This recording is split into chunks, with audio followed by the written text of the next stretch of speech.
밥상에 늘 올라오는 흔한 재료지만 우리가 잘 몰랐던 건강 비밀을 가진 음식 두 가지에 대해 이야기하려고 합니다. 바로 마늘과 버섯입니다.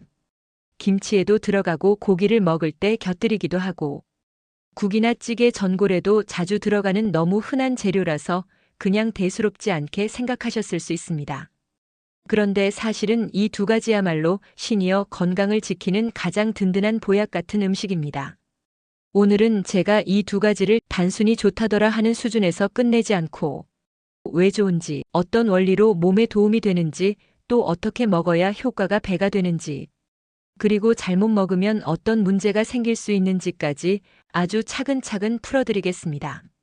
그러니 편안하게 앉아서 끝까지 들어보시길 바랍니다. 우리가 나이가 들면 제일 먼저 걱정되는 게 뭐죠? 바로 혈관입니다. 젊었을 때는 피가 잘 돌고 손발도 따뜻하고 조금 움직여도 숨이 차지 않았습니다. 그런데 지금은 어떠세요?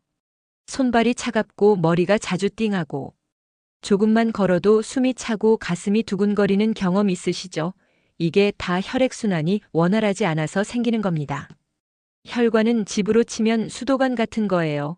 새로 깔린 수도관은 물이 시원하게 잘 흐르지만 시간이 지나면 녹이 슬고 찌꺼기가 끼면서 물이 잘 안 나오죠. 우리 혈관도 똑같습니다. 피가 제대로 돌지 않으면 온몸에 신호가 오기 시작합니다. 손발이 저리거나 기억력이 떨어지고 심하면 뇌졸중이나 심근경색 같은 큰 병으로 이어집니다. 그런데 마늘이 여기서 아주 중요한 역할을 합니다.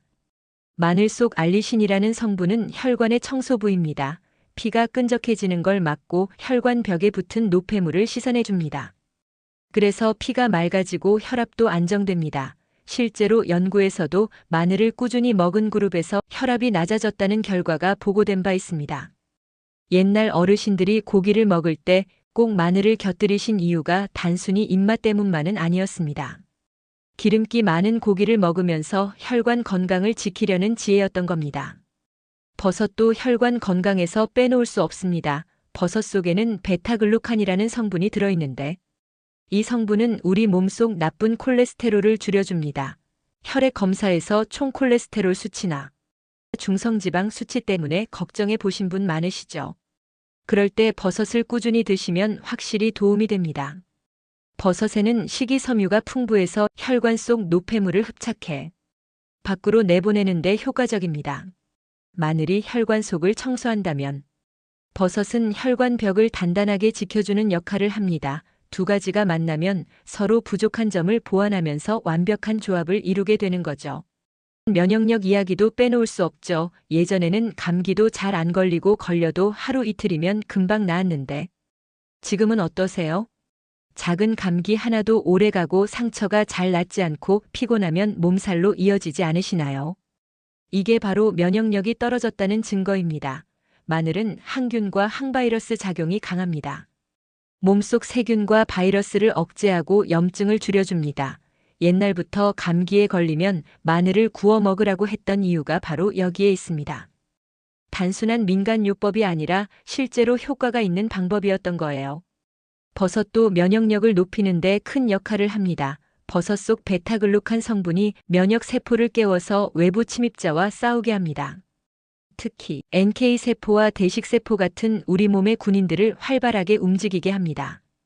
실제로 버섯을 꾸준히 먹은 사람들이 감기나 독감에 잘 걸리지 않았다는 연구 결과도 있습니다. 제가 아는 분 중에도 겨울만 되면 감기를 달고 사셨던 분이 계신데 따님이 챙겨준 버섯 반찬을 꾸준히 드시고 나서 확실히 건강이 달라졌다고 하시더군요. 이렇게 면역은 멀리 있는 게 아닙니다. 바로 밥상 위에서 관리할 수 있는 거예요. 여러분, 암 이야기도 해봅시다. 사실 암은 누구나 두려워하는 병입니다. 그런데 놀라운 사실은 암세포는 매일 우리 몸속에서 생깁니다. 하지만 건강한 사람과 아픈 사람의 차이는 면역력이 그 암세포를 제때 잡아내느냐 아니냐에 있습니다. 면역력이 강하면 암세포가 커지지 못하고 사라지지만 면역력이 약하면 암세포가 자리를 잡고 커집니다. 마늘 속 유황 화합물은 암세포의 성장을 억제합니다. 쉽게 말하면 암세포가 집을 지으려고 할 때 땅을 빼앗아 버리는 겁니다. 버섯 속 렌티난이라는 성분은 NK세포를 활성화합니다. NK세포는 자연 살해 세포라고 불리는데 암세포만 콕 집어서 공격합니다. 마늘은 암세포가 자라지 못하게 막고 버섯은 이미 생긴 암세포를 직접 때려잡는 거예요. 그래서 두 가지를 함께 먹으면 암 예방 효과가 훨씬 커지는 겁니다. 치매 이야기도 빼놓을 수 없죠. 요즘 이름이 잘 생각이 안 난다거나 대화 중에 단어가 안 떠올라서 멈칫한 경험 있으시죠? 이럴 때마다 혹시 치매가 아닌가 불안해지실 겁니다. 버섯에는 뇌세포를 보호하는 성분이 들어 있습니다. 이 성분이 뇌의 노화를 늦추고 신경을 지켜줍니다. 마늘은 항산화 작용이 강력해서 뇌에 쌓인 노폐물을 치워줍니다. 쉽게 말하면 버섯은 뇌의 방패이고 마늘은 뇌의 청소부입니다. 그래서 두 가지를 꾸준히 드시면 기억력이 더 오래 유지되고 치매 위험이 줄어듭니다. 실제 연구에서도 버섯을 꾸준히 먹은 사람들이 인지 기능이 더 오래 유지됐다고 밝혀졌습니다. 또 우리가 놓치기 쉬운 게 뼈 건강입니다. 나이가 들수록 뼈가 약해지고 골다공증 위험이 커집니다. 많은 분들이 우유나 칼슘 보충제를 챙기지만 사실 마늘과 버섯에도 뼈 건강을 지켜주는 힘이 있습니다. 버섯에는 칼슘 흡수를 돕는 비타민 D가 풍부하고 마늘은 뼈를 튼튼하게 하는 미네랄을 많이 함유하고 있습니다. 그래서 꾸준히 드시면 뼈가 약해지는 걸 늦출 수 있습니다. 특히 여성분들은 폐경 이후 골다공증 위험이 급격히 높아지기 때문에 버섯과 마늘이 더더욱 필요합니다. 여러분 혹시 손발이 자주 붓고 몸이 무겁게 느껴지시나요? 그것은 몸속에 노폐물이 쌓이고 순환이 막혀 있다는 신호입니다. 마늘은 혈액을 맑게 해서 붓기를 빼주고 버섯은 수분 대사를 도와 몸이 가볍게 느껴지게 합니다. 그래서 다리가 자주 붓는 분들에게는 마늘과 버섯 요리가 정말 좋은 처방이 될 수 있습니다. 제가 아는 한 어르신은 늘 피곤하고 무기력하다고 하셨어요. 그런데 식습관을 조금 바꿔서 매일 아침 버섯이 들어간 국과 점심에는 마늘을 곁들인 반찬을 드셨습니다. 그렇게 한 달이 지나고 나서부터는 얼굴빛이 좋아지고 활력이 돌아왔다고 하십니다. 병원에 가서 피 검사를 했더니 실제로 콜레스테롤 수치가 내려가 있었다고 해요. 이렇게 작은 변화가 실제로 몸을 바꿔주는 겁니다. 이렇게 보면 마늘과 버섯은 단순히 반찬거리가 아니라 혈관부터 뇌 건강까지 우리 몸 전체를 지켜주는 만능 보약 같은 존재입니다. 그런데 중요한 건 꾸준함입니다. 하루 이틀 먹는다고 효과가 나는 게 아니라 습관처럼 꾸준히 드셔야 합니다. 그러려면 조리법을 다양하게 해서 질리지 않게 드시는 게 좋습니다.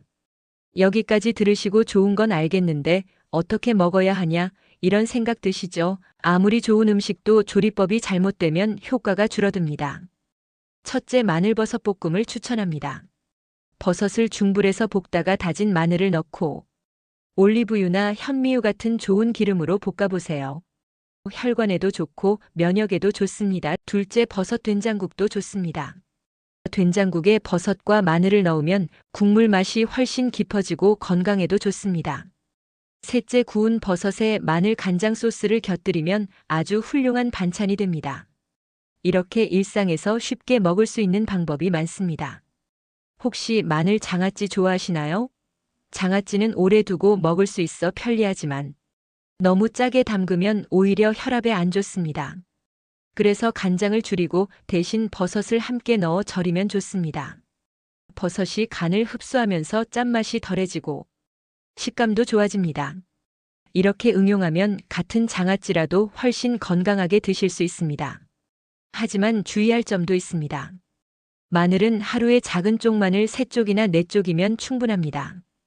너무 많이 드시면 속이 쓰리거나 위가 아플 수 있습니다. 버섯도 반드시 익혀 드셔야 합니다. 덜 익히면 소화가 잘 안 되고 기름에 튀기면 좋은 성분이 사라집니다. 기름 선택도 중요합니다. 많이 쓰시는 카놀라유나 포도씨유는 산화가 잘 되기 때문에 피하시고 올리브유나 들기름을 쓰시는 게 좋습니다.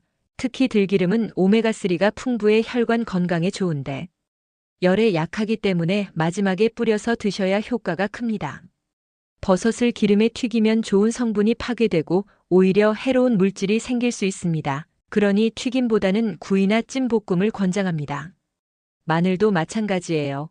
마늘을 너무 센 불에 오래 볶으면 알리신이 파괴됩니다. 그러니 중불에서 짧게 볶는 게 좋습니다.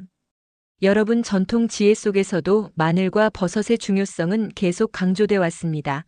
우리 조상들은 겨울 김장을 할 때 마늘을 아낌없이 넣었고 제사상에도 버섯 요리를 꼭 올렸습니다. 단순히 맛을 내기 위해서가 아니라 건강을 지키려는 지혜였던 겁니다. 옛 기록에도 마늘은 피를 맑게 하고 버섯은 장수를 돕는 음식으로 기록돼 있습니다. 그러니 우리는 이미 오래전부터 이 두 가지를 생활 속에서 약처럼 써온 겁니다. 건강은 멀리 있지 않습니다. 오늘 저녁 밥상에 마늘과 버섯을 올려보세요. 그 한 끼가 여러분의 혈관을 지키고 면역을 키우며 암과 치매를 예방하는 힘이 될 수 있습니다. 그리고 그 한 끼가 여러분의 가족을 웃게 하고 삶을 더 풍성하게 만들어줄 수 있습니다. 이 영상이 도움이 되셨다면 구독과 좋아요를 눌러주시고 사랑하는 가족과 친구들에게도 꼭 공유해주세요. 여러분의 작은 실천이 여러분 자신뿐 아니라 여러분이 사랑하는 사람들의 건강까지 지켜줄 수 있습니다. 오늘부터 꼭 시작해 보시길 바랍니다. 감사합니다.